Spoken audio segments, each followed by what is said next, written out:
Okay, let's unpack this. Have you ever found yourself wondering about the authentic historical texts, the ones that really fueled those captivating tales of magic, spirits, hidden knowledge? Yeah, not just the stories, but the actual source material. Exactly. We're not talking about, fiction here, but genuine grimoires.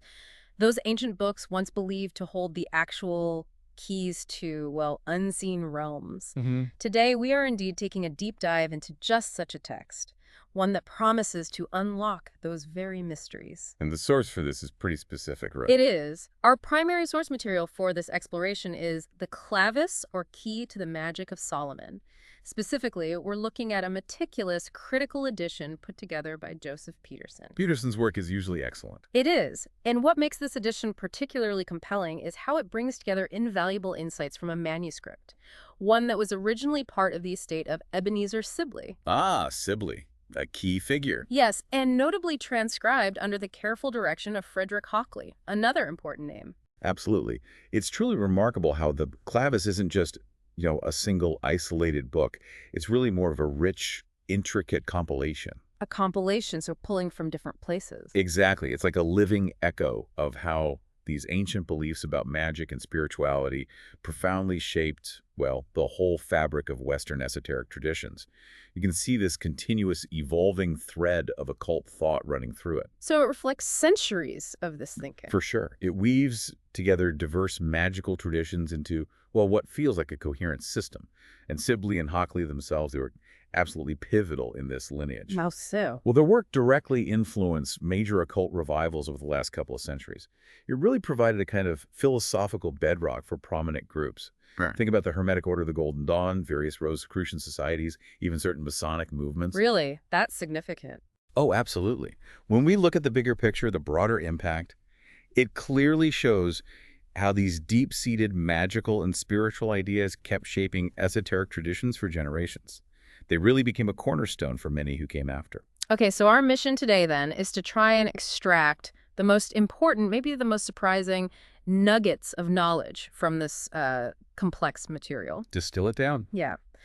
We want to help you, our listener, truly understand the world of ceremonial magic as it's described in the Clavis. Everything from its, philosophical underpinnings to its incredibly specific, sometimes startling practical instructions. And the text itself has a structure, doesn't it? It's not just random notes. Not at all. It's structured quite comprehensively, almost like a step-by-step manual, really. It kicks off with a thoughtful preface. Okay. Then it moves into various parts detailing the necessary dispositions, the states of mind for the magician. The inner work. Exactly. Then the exact tools, materials required, specific experiments for summoning spirits, and it even includes something quite intriguing called a Wheel of Wisdom. A wheel of wisdom. Sounds fascinating. Doesn't it? It really offers a comprehensive guide to understanding this historical magical tradition from the ground up. It gives us a pretty complete picture of its internal logic. So let's begin by setting that philosophical stage, as it's laid out right there in the preface of the Clavis. This is where, for me, it gets truly fascinating. The text doesn't just leap into spells or rituals. It actually opens with a compelling defense of what it calls the doctrine of spirits. Right, justifying the whole premise. Precisely. And to bolster its argument, it directly references some pretty profound thinkers, like Jacob Behmen. He's often celebrated as Teutonic philosopher. Bemen's influence is huge in certain esoteric circles. And here, in his book of the 40 Questions on the Soul, he presents this truly captivating belief. He suggests that souls which have yet not attained heaven and remain bound in the source, in the principle, in the birth, still possess a kind of human essence. Still connected, in a way. Yeah. He posits that these souls diligently search out the cause of their retention, and as a result, he says, many of them come again with the astral spirit and wander up and down in their houses and places of abode, appear in human shape, and desire this and that. Wow, so literal hauntings based on unfinished business. Pretty much. He even suggests they might oftentimes take care about their wills or testaments, or think about getting blessings so that they may rest, or even look after their children and friends if, as he puts it, earthly affairs still stick in them. That's incredibly specific. It is. And the key point is, this isn't just abstract theory in the context of the Clavis. It speaks to a deep, pervasive historical belief in direct spirit interaction within the physical world. It offers a clear philosophical justification for why a magician would even attempt to communicate with the unseen in the first place. That's such a crucial point because it immediately raises the question, okay, if these souls are indeed wandering, and if their earthly affairs still bind them, how exactly does a living person interact with them? Right. How do you make contact? And Beeman's philosophy, as it's presented here in the Clavis, offers a profound, actually quite empowering answer. Oh. He argues that a living man hath such power that he is also able with his spirit to go into heaven to the separated souls and stir them up about some question by a hearty desire. A hearty desire, Yeah. so strong intent. Exactly. But, and this is absolutely key, it's not just any desire. He emphasizes that it must be earnest, it must be faith that can break open a principle. Break open a principle. What does that imply? It speaks to a kind of spiritual intensity, doesn't it? Hmm. A focused will that can, in theory, pierce through the veil between worlds. The text even cites the biblical story of Samuel the prophet being raised by the king of Israel as an example of this power actually working. Okay, so it's grounding it in scripture, too. Which directly underscores the internal state of the magician as absolutely paramount, essential, to any successful operation within this system. When we connect this to the broader philosophy of magic, it really highlights a central idea. Magic isn't just about external ritual, saying the right words, doing the right actions. It's more internal. Fundamentally, yes. Okay. It's about the practitioner's inner state, their unwavering will, and the sheer intensity of their faith, that internal readiness. That's the true engine of their power, according to this view. Building on that incredible concept of the individual's inner power, the Clavis then unpacks an even more expansive idea, the spirit of the world. Yes, the anima mundi in some traditions. Right. The text explains that this spirit of the world is hidden in the four elements, as the soul is in the body. It's described as, well, nothing less than an effluence and working power proceeding from the sun and stars. So a cosmic energy flowing from the heavens. Exactly. A truly potent idea implying this pervasive, animating force throughout all of creation. The text posits that by knowing how to infuse the propitious influx of the stars into things, or into the mixture of things, truly wondrous feats can be performed. So manipulating this cosmic energy. It sounds almost like an ancient, esoteric form of energy work, where the magician acts as a kind of conduit or a conductor for these cosmic forces, drawing them down into the mundane world to create extraordinary effects. It's quite fascinating how the Clavis then delves deeper into the very mechanism of this interaction between the human and the spiritual. How does it explain that connection? It articulates a core belief, almost like a law of nature within this system. It says that neither soul, spirit, nor intelligence can be worked with, but by the means of some living spirit, for two extremes cannot be joined together without a mean. A mean, like an intermediary. Precisely. This mean is identified as a copulating spirit, which serves as a crucial bridge. It joins the physical body and the ethereal soul substances that are otherwise described as very far distant one from another. Okay, so the spirit connects the physical and non-physical. Yes. And the text makes this incredibly profound statement of interconnectedness, of the potential within the human being. It explicitly declares that heaven and earth and everything lie in man. Wow. That's a powerful statement. Isn't it? This foundational belief provides the metaphysical justification for why a magician can interact with spirits and higher intelligences. They are believed to possess an inherent internal bridge connecting them to all levels of creation. They're a microcosm of the universe itself. So the book then shifts from these, profound, quite abstract philosophical ideas to the more practical side. It outlines two primary ways that magical purposes are actually achieved within this intricate system. Right, the how-to part. Kind of. First, it states that magical purposes are brought about by visible instruments. These are said to affect the invisible spirit of visible things, and in doing so, they act on simple or compound bodies to produce wonderful effects. So that sounds like talismans, charms, things like that. Exactly. The realm of talismans, amulets, other carefully prepared material objects. Then, the second avenue is by invocation to God alone. A more direct spiritual approach. Yes. This approach is described as partly prophetical and philosophical, and partly, as it were, theophrastic. It also mentions other operations that, by reason of the true God, are done with the princes of spirits, giving the specific example of the work of the Mercurialists. Interesting. So different path within the one system. It provides a clear foundational framework for understanding the different approaches and categories within the art of ceremonial magic, as presented in this grimoire. It highlights this blend of material and spiritual practices. And this delineation of methods is absolutely crucial. It really highlights the multifaceted nature of the magic in the clavis. How so? Well, that first method, the one focusing on visible instruments, points directly to principles of sympathetic magic. Where effects or an object influences something through connection and the powerful use of talismans. Where materials are charged, basically. Exactly. Materials are carefully chosen and then believed to be infused with specific stellar or planetary energies. But the second method, invocation to God alone, clearly emphasizes the more devotional, theurgic, or spiritual aspects. It aligns closely with certain Kabbalistic traditions, which explore the mystical side of things, the hidden meanings. And theophrastic. What does that imply? That links it to the mystical and alchemical worldview of figures like Paracelsus.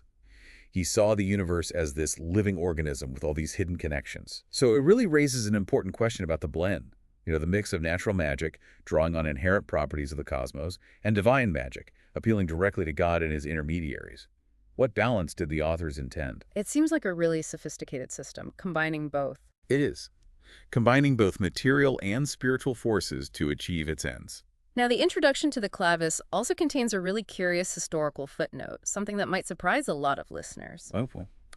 A possible connection between this manuscript tradition and, wait for it, Joseph Smith and the early Latter-day Saints, or Mormons. Really, Joseph Smith? That's not a connection you hear every day. Right. The source notes mention that certain magical items, things like a Jupiter medallion or daggers inscribed with occult characters, well, they might have been constructed based on instructions drawn directly or indirectly from Sibley's work, or even from Francis Barrett's The Magus, another famous grimoire. Okay, so a potential influence on early Mormon practices or artifacts. Potentially.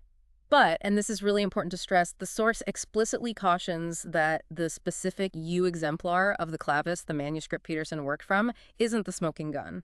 It doesn't definitively prove a direct link to Smith himself. So more circumstantial. It implies more of a general influence, suggesting these texts were part of a broader cultural exchange of esoteric knowledge that was just around during that period, rather than a direct, singular transmission from this specific manuscript. That makes sense. It's just a reminder, really, of how deeply interwoven these occult ideas were in the fabric of society back then, even in movements that seem quite separate today. And what's truly fascinating there, I think, isn't necessarily speculating on the connection itself, right? But rather observing how deeply these occult traditions permeated society, how they influenced individuals and new spiritual movements, even as far away as the New World. Crossing the Atlantic. Yeah, the idea of manuscript extracts, traveling, being adapted for different purposes. It really underscores the fluidity and the widespread interest in this kind of knowledge during that era. Even though the originals were rare. It's exactly. Despite their inherent cost and scarcity, these texts were clearly highly sought after and shared, even if only in bits and pieces. It shows these ideas weren't just confined to small, isolated circles of scholars. They were part of a much larger intellectual and spiritual landscape, influencing diverse people and pioneering movements in unexpected ways. They were part of the background noise, you could say, of the 18th and 19th centuries. Okay, so with all that philosophical groundwork laid, what does this actually mean for the aspiring practitioner, the person trying to do this? Right, the practical application for the magician themselves. The clavis is incredibly clear that the individual who undertakes these operations, the magician, is absolutely central to the success of the work. It's not just about following instructions. The operator is key. Totally. It demands that they meditate day and night how to attain to the true knowledge of God. And this isn't just, reading scripture or memorizing things. It's deeper. Much deeper. It's about profoundly understanding God's presence by the seal of the creation and creatures and the wonderful effects produced by such a visible and invisible agency. It's not just intellectual belief, it's deep personal study, profound spiritual understanding, and this constant active engagement with the divine in all its forms. It paints a picture of the magician as, well, a devout scholar and a spiritual seeker, doesn't it? Not just some kind of technician pushing buttons. Exactly. And this immediately brings up a crucial question about the whole nature of a magician's path within this tradition. The text goes way beyond just external ritual.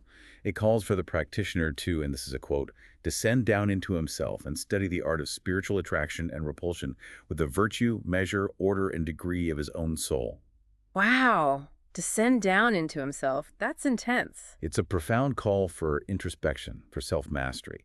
It emphasizes cultivating a specific inner state. You need to be a passionate lover of truth, possess strong faith, and crucially, taciturnity. Taciturnity, meaning keeping quiet. Yes, keeping secrets, Yeah. not disclosing what the Spirit has forbidden. It even cites Daniel sealing things up and Paul not speaking openly about everything he saw as examples of this necessary discretion. Okay, so secrecy is part of the discipline. Definitely, and the text explicitly states that the magician must understand when the spirits are assisting. That implies a high degree of discernment, of inner sensitivity, almost a kind of spiritual intuition. So you have to be attuned. Exactly. This clearly shows the path outlined isn't just about performing rituals correctly. It delves into profound self-mastery and deep internal spiritual development. The magician has to become this finely tuned instrument. And perhaps most importantly, the text explicitly stresses the ethical requirements. It weaves morality directly into magical effectiveness. It's not morally neutral then. Not at all. It states in no uncertain terms that a magician undertakes nothing that is ungodly, wicked, or unjust. And this serves as a stark warning. Consequences for misuse. Big time. Those who sin through negligence, ignorance, or contempt of God will, by practicing this art, inevitably draw swift destruction upon themselves.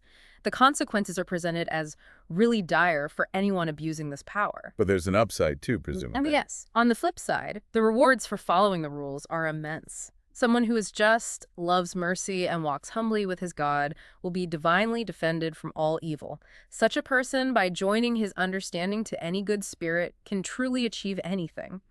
Because, as the text confidently proclaims, all things are possible to them that believe. So faith and righteousness are directly linked to power. It weaves a very strong moral imperative into the very fabric of magical success. Purity becomes a prerequisite for power in this system. What's truly striking here is that strong moral imperative, so deeply interwoven with the practical instructions, it fundamentally suggests that the power you get from these practices is not neutral. It's tied to your character. It's intrinsically tied, to the practitioner's moral and spiritual alignment.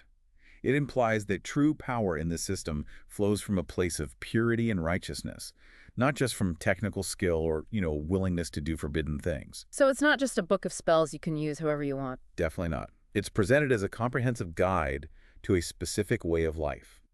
It emphasizes purity and righteousness, not just as, nice ethical virtues, but as essential prerequisites for any successful magical operation.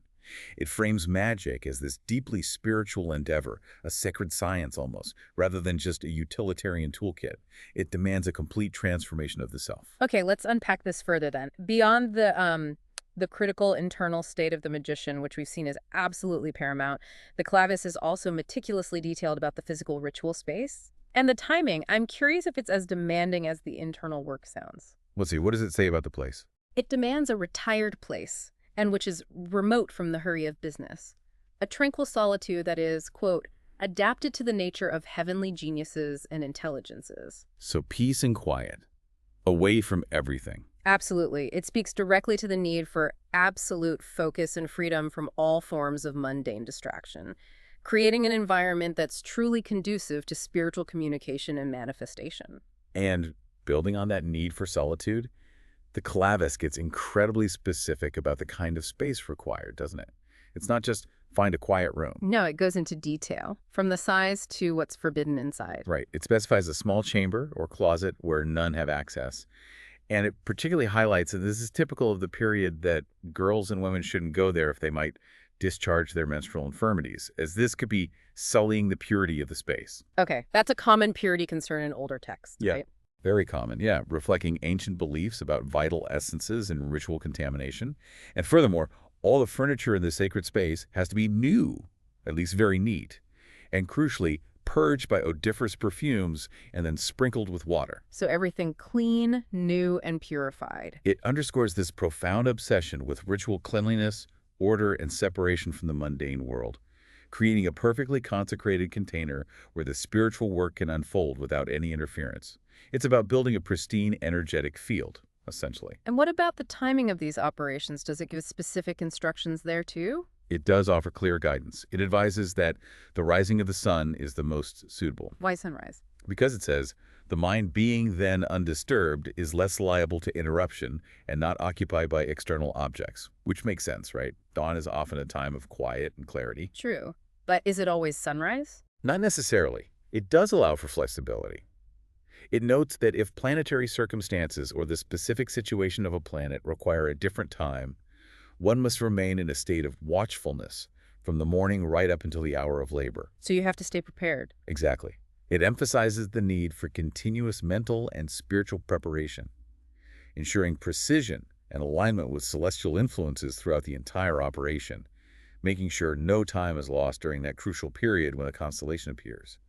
It's a blend of practical advice and astrological precision. Okay. And placing this in the broader context of ceremonial magic, this meticulous emphasis on creating a purified, secluded space and selecting the precise timing. It's not just superstition or random rules. It has a purpose within the system. It reflects a core understanding within this tradition that these complex magical operations require optimal conditions, both internal and external, to align the practitioner with celestial influences and create a potent, undisturbed magical container. Like creating a clean slate. Exactly. An energetic vacuum, almost, where the spiritual energies can manifest without interference. By harmonizing human will with these cosmic currents through ritual precision, the magician maximizes the chances of success, ensuring the work isn't just attempted, but truly comes to fruition in a harmonious and powerful way. Now, let's dive into the tangible elements. The actual stuff used in the practice, as described in the Clavis. The text dedicates significant attention to the materials themselves, specifying everything down to the pens you use. The details matter. They really seem to. It states you can make talismans and figures on clean parchment or plate metal or jasper, agate, or other precious stones, but it specifically calls out fair parchment, or even more precisely, virgin parchment, as the ideal. Virgin parchment. That's not easy to come by, even then. Exactly. And for the engraving or writing, you need a raven or crow's quill pen and new ink properly consecrated. If you're working on metal, it specifies using punches or engraving tools. Yeah. This level of detail immediately signals the importance placed on the physical components. They're not just props, they're vital instruments in the work. It's truly remarkable, isn't it? The sheer specificity of these material requirements, that insistence on virgin parchment, for instance. What's the thinking there? Purity. Purity, exactly. Yeah. It implies a pristine, unblemished medium, one completely free from any prior use or, ritual contamination, ensuring its maximum magical receptivity. And this idea of purity extends to the tools as well. Like the consecrated ink. Right. And the idea of metal plates being dipped quite hot in the water and pronouncing the speeches and conjurations, that further suggests a profound process of actually infusing them with magical power through active ritual, not just inscribing them with symbols. So you're charging the materials. It demonstrates a truly holistic approach. Every single component, from the base material to the engraving tool, is ritually prepared and charged. It becomes an integral active part of the magical operation. It's not just what you use, but how it's prepared and brought into that ritual space. The text gets even more specific and, frankly, quite striking when it comes to a unique category of ingredients: animals and plants. Ah, yes, the organic components, often the most controversial parts of these tests. It notes that animals, birds, insects, plants, and other things used in these secret mysteries must be prepared under a favorable constellation at a good hour. Astrological timing again. Yes. It even mentions the eve of St. John the Baptist's day as having wondrous efficacy for gathering certain components. This clearly hints at the necessity of specific astrological timings for collecting and preparing these, very potent elements. It adds another layer of precision to the practice. And this naturally leads us to ask about the underlying understanding of nature within this system, which, as you said, can be quite unsettling to modern sensibilities. Definitely. The detailed instruction for using specific animal and plant parts, it suggests a belief in their inherent magical properties, right? Often intimately tied to planetary correspondences or specific elemental qualities. And some of those details are pretty graphic. They are. The details, like taking animal parts while it is yet living or breathing for use in the Wheel of Wisdom, or the explicit mention of using specific blood and brains for making perfumes. They are certainly jarring, Disturbing, even. but it's crucial to understand that these were central to the sympathetic magic worldview of the time. In that context, the vital essence, the inherent power of a living creature, was believed to be transferable for magical purposes. It's rooted in ancient concepts of sacrifice and the transference of essence, where the life force itself was seen as the most potent magical medium. Okay, understanding the context helps, even if it's still uncomfortable. Now, a very significant section of the Clavis is devoted to perfumes, specifically the perfumes that are proper for the 7 planets for every day of the week. Planetary incense, a staple of ceremonial magic. The practical instructions are, again, quite precise. You need a little new chafing dish with new charcoal, which must be lit by a small steel and a bougie. Specific tools for the fire. Yes. After sprinkling the items with holy water, you then throw in a pinch of perfume or incense. And the text doesn't just treat these as, nice smells. They have a function. A very specific function. It explicitly states that airy spirits may be drawn by perfumes, and on the contrary, evil spirits may be kept from you by the vapors of these perfumes. It even references the biblical story of Tobit. Ah, Tobit and the fish gall and liver to drive away Asmodeus. Exactly, where the angel guides him to use perfume, essentially, to drive away an evil spirit harming his wife, giving these rituals a kind of biblical precedent in the eyes of the authors. And one particularly striking aspect here is the incredibly precise and varied recipes for each day's perfume, directly reflecting their specific planetary associations. Can you give some examples? Sure.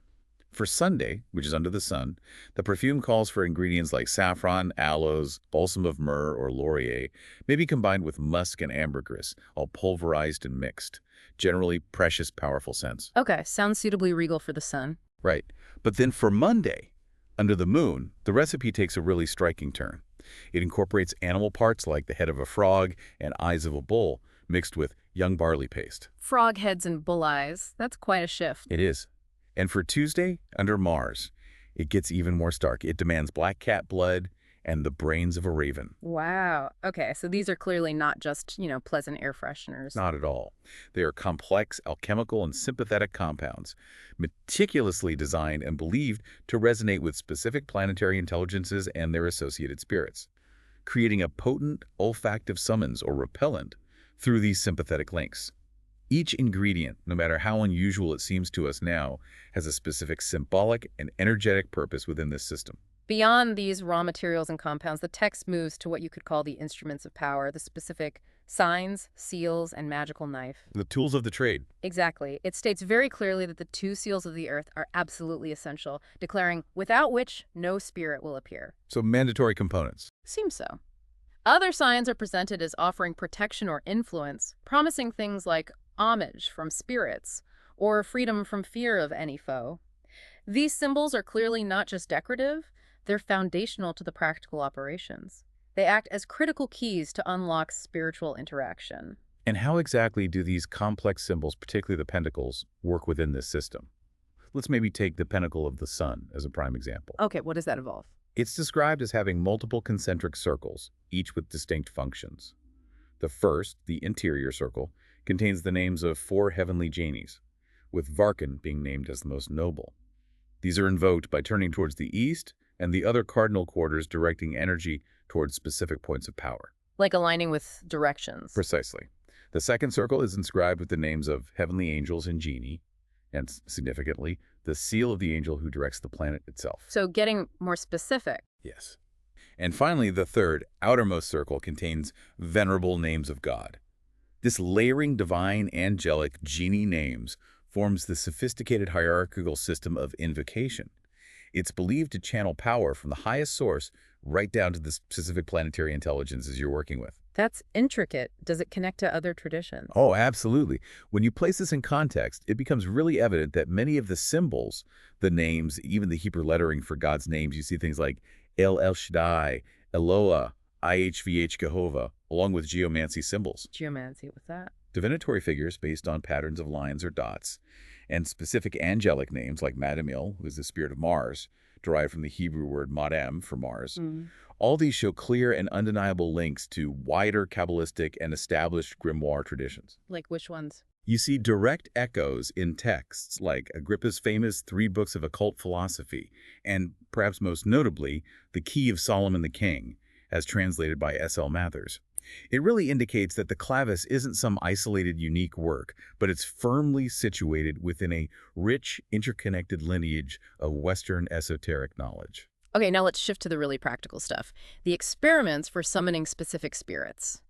The Clavis provides incredibly detailed instructions for invoking individual entities, complete with specific invocations and even bonds. This is the core of many grimoires, the spirit catalogs and how to call them. Exactly. Let's first look at an experiment of the spirit Berto. This one is quite tantalizingly introduced. It claims to have been proved at the instant request of Edward IV, King of England. Ha! Name-dropping royalty to give it some weight. Right. Immediately lends it an air of historical importance. For this specific summoning, the spirit Berto is to be invoked on certain days of the moon's increase, the 2nd, 4th, 6th, 10th, or 12th days. Specifically in the evening when the air is serene and always within a carefully prepared circle, following precise arrangements of characters. Very specific setup. And this immediately raises a crucial question about the intricate chain of command, the authority invoked in these detailed operations. The Berto invocation is a powerful example of this hierarchical appeal. How does it structure the command? It calls upon the spirit not just directly, but by the dignity of the Prince of Mythokos and Booth, establishing a specific spiritual pecking order right away. Then, profoundly, it leverages immense divine authority by invoking the name of the Father and of the Son and of the Holy Ghost. Using the Trinity. Yes. And it further uses the immense power attributed to potent, inestimable, and divine names of God.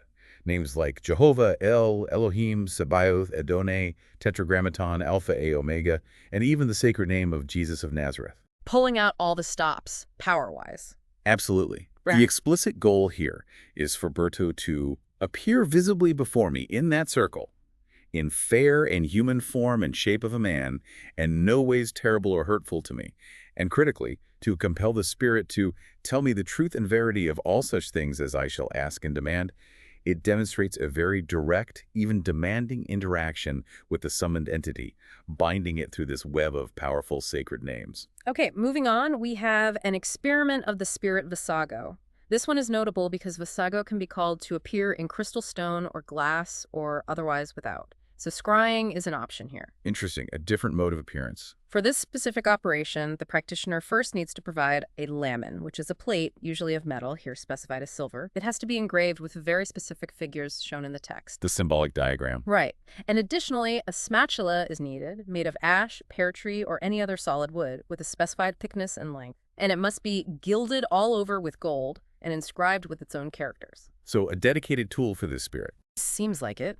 The ritual space for Visago involves a table covered with a clean linen cloth, and crucially, a taper on each side of the crystal stone or glass.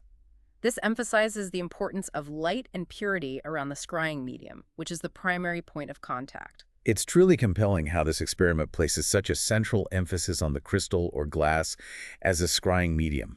It's the visible gateway for Visago's manifestation. And the invocation itself. The invocation for Visago is even more expansive than Berto's. It invokes not only numerous names of God, but also a remarkably extensive list of specific epithets for Jesus Christ. It really highlights the deeply Christian theological framework this grimoire operates within. Can you give some examples of those names? Oh, names like Rippius, Souther, Emmanuel, Primogenitus, Homontians, Bomes, Via, Veritas, Sapientia, Virtus, Leof, Mediator Agnes Rex, Pastor Fefetus, Sacerdos Athenidos, Paracletus Alpha et Omega. That's just some of them listed. It showcases the immense spiritual authority the text brings to bear. A huge list. Yeah. The Spirit is commanded to appear visibly in fair and decent form in this crystal stone or glass. And crucially, the text also includes a bond or obligation of the Spirit Visago. This bond is to be fairly written on an abortive. An abortive? What's that? It likely refers to a piece of vellum, parchment, made from the skin of an aborted or stillborn animal, believed to hold a unique kind of magical potency and purity in some traditions. Okay. And this written bond is then laid before the Spirit. This indicates a distinct contractual element to the magical interaction. The Spirit is bound to specific terms and conditions. It's like a legalistic framework applied to the spiritual realm. A contract with the spirit. Got it. Now, the instructions for an experiment of the spirit Agaris. These are described as practically the same as in the former experiment of the spirit Visago, so suggesting a consistent methodology. A template, maybe? Perhaps. Agaris is identified as the first captain under the King of the East, suggesting a hierarchy among these spirits. And like Visago, he can also appear either in a crystal stone or glass, or otherwise without them. Flexible appearance again. But the text notes an important characteristic of these particular spirits. Aerial spirits are slow in their appearance, meaning they might not show up right away. Patience required. Definitely. However, it offers encouragement by adding, but once they do appear, then afterwards they will frequently come at the master's invocation. This suggests you can build a rapport or familiarity over time, like an investment for future ease of communication. That really highlights an important question about persistence and expectation in magical work within this system, doesn't it? It's not always instant. And the invocation for Agores, similar power names. Yes, like the others, it again uses powerful divine names, including Jah, Adonai, Elohim, Sadi, Ej, Asari, and it references Aaron the priest of the Most High and Everlasting God, grounding the command in that biblical authority again. Right. The spirit is powerfully exercised and commanded to appear without delay or tarrying, in fair and human form. But what's particularly noteworthy are the post-invocation instructions. What happens after? After the desired outcome is obtained, a license to depart is given to the spirit. You formally dismiss it. But then the text advises the invocant not to be in too great hurry to leave the circle till some few minutes after the license is repeated. Boy, wait. It implies an understanding of residual energies, maybe, or perhaps the slow, deliberate departure of the summoned entity. It emphasizes continued caution even after the operation seems complete, showing the meticulous attention to detail required at every single stage, from preparing the space to properly dismissing the entity. Okay, final example. An experiment of the spirit Beelpharos. This one introduces some particularly unique practical requirements. Like what? Specific clothing for the operator. They must wear a white vestment or surplice on him and white shoes. And if there are companions in the circle with him, they too must be only shod with white shoes also. White clothing signaling purity, ritual cleanliness. Exactly. And before even entering the circle, the operator must write, quote, plus Agla on the right hand and these characters on the left, likely protective or binding symbols. The notes in Peterson's edition reveal a fascinating detail here. Oh. They link the design of the circle for this experiment to another one, an experiment of Baramper, which historically involved invoking spirits specifically for finding treasure. Ah, treasure hunting magic. But that referenced ritual apparently contains sinister elements, including the mention of Sathan, suggesting a potentially darker or more dangerous side to some of these operations, which might be why Beelpharos' experiment, as presented here, is framed more neutrally and with such a strong emphasis on protection and purity through the white clothing and symbols. Yeah, interesting connection. So it's truly fascinating to observe the consistent thread of core components woven across all these diverse experiments, despite their individual variations. What are the common threads you see? Well, there's the absolute necessity of a purified space. The circle serving as a protective fortress for the invocant. The precise and powerful invocations, leveraging divine and angelic names. The unwavering demand for purity and moral rectitude in the operator themselves. And that critical element of a bond or obligation for the spirit to fulfill the magician's demands. So a clear structure underneath the variations. Definitely. While there are specific variations in the tools or the appearance of the spirits or the precise timing, the underlying structure of a traditional ceremonial grimoire is undeniably clear. It meticulously presents a worldview where spirits are tangible, real entities, and their interaction with the human realm is governed by adherence to divine names and proper, rigorous ritual. It shows a highly sophisticated and internally consistent system of belief and practice. Now, beyond these specific spirit experiments, the Clavis also offers broader, maybe more advanced frameworks for magical practice, like the Wheel of Wisdom you mentioned earlier. Right, the more theoretical or overarching systems. It's key. The introduction to it begins with a very strong theological statement. It asserts that only one that knoweth God, loves him fervently, and believes in him with an unfeigned faith, can even peruse it, let alone use it. Setting a high bar for entry. Extremely high. It explicitly states, there is but one God, a Trinity, Father, Son, and Holy Ghost, whosoever believeth it not shall not have the key, much less a right to use the wheel. This clearly positions the entire magical system within a very specific, unwavering Christian theological framework. It highlights its profound spiritual underpinnings. And this really emphasizes the deep integration of Christian theology within these seemingly, magical systems. The Wheel of Wisdom then posits the existence of 7 planets or intelligences or secondary causes which act in a proper order by themselves over all known things. So planetary intelligences are involved. Yes, but it clarifies that as far as they are conjured by the name of God, they do wonders by his consent. This means the planetary intelligences are seen as secondary causes, acting only under divine permission. God is still ultimately in charge. Absolutely. Yeah. And the rules for creating items for use with this wheel are highly specific. They must be written on virginal parchment in an angular figure. Crucially, the angles of the figure must match the number of the star associated with the operation. Number of the star, like its numerical correspondence. Exactly. Furthermore, the angular figure, the forms, the days, the mixture, and other such like things must answer perfectly well in proportion to the number, weight, and measure of the star. This detailed correspondence is the very essence of classical astrological magic. Every element of the ritual has to be harmonized with celestial influences to channel their power effectively. And does it mention those animal parts again here? It does. It explicitly mentions that if any part of an animal is to be used, it must be taken while it is yet living or breathing, reinforcing those vitalistic principles we discussed earlier, linking this advanced concept right back to the more disturbing material requirements found elsewhere in the text. Okay. Now, the complete Book of Magic Science section, which is found later in the Clavis, seems to further reinforce and expand upon these profound moral and spiritual prerequisites for the operator. More on the preparation and mindset. Yes. It dictates a really stringent period of preparation, 7 days retirement, and fast and pray during that time. 7 days of isolation and devotion. Right. It mandates rising at 7 a.m. and requires the operator to watch and pray all the night before you work.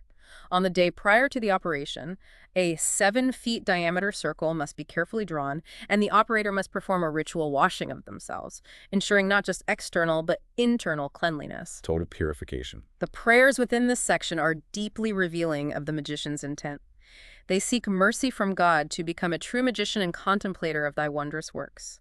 And they plead for divine protection from a whole list of sins: pride, lust, lying, swearing, blasphemy, drunkenness, sloth, covetousness, evil communications, and all deadly sins and offenses. A full confession and plea for purity. It underscores this commitment to spiritual purity as absolutely fundamental to the entire endeavor. It's not just an add-on, it's the foundation. And what's truly striking here is the total dedication demanded by this path.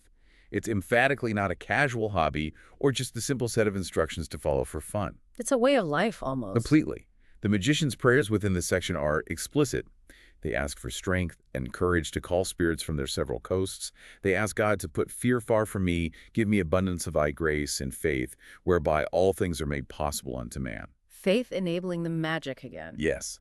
And the invocations within this part, using powerful names like Adonai, Agla, Tetragrammaton, aim for spirits to readily appear, and then truly fulfill and satisfy all my requests without hurt in body, soul, or goods. It truly presents a practical yet profoundly spiritual contract with the divine and its intermediaries, where moral and spiritual rectitude are seen as the ultimate source of magical efficacy.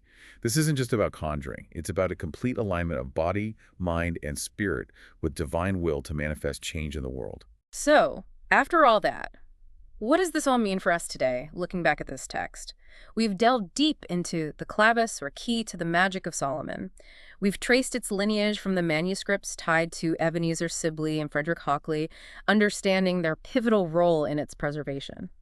We've explored its fascinating blend of philosophical insights, particularly from Jacob Behmen, about the nature of spirits and the interconnectedness of everything. Right, the philosophical underpinnings. We've uncovered its incredibly detailed practical instructions, from the specific materials needed to those precise, sometimes quite disturbing planetary perfume recipes. And nuts and bolts. And we've journeyed through its specific rituals for invoking spirits like Birdo, Vasago, Agares, and Bilferos, understanding the rigorous demands placed upon the practitioner, both internally and externally. It's quite a comprehensive system. Stepping back, the broader implication, I think, is that the Clavis isn't just some historical curiosity or, a collection of arcane spells to be dismissed out of hand. It's more significant than that. Much more. Instead, it's a remarkable window into a historical worldview, a worldview where things we now often separate, science, spirituality, practical magic, were intricately interwoven into a single cohesive system for understanding the universe. A unified worldview. Exactly. It reveals a rigorous, demanding system, one that called for intense personal discipline, profound moral purity, and a deep, sophisticated understanding of cosmic correspondences. It really compels us to consider what was considered rational and effective within their specific paradigm. It illuminates the larger narrative of the human endeavor to understand and influence reality. So as you, our listener, reflect on this deep dive, maybe consider how these ancient texts, like the Clavis, reveal a profound and enduring human impulse. What impulse is that? The insatiable desire to understand, to influence, and maybe even to connect with the unseen forces of the universe. What does this tell you about the continuous, ceaseless human search for knowledge and for a sense of agency, even when facing the most mysterious and intangible aspects of existence?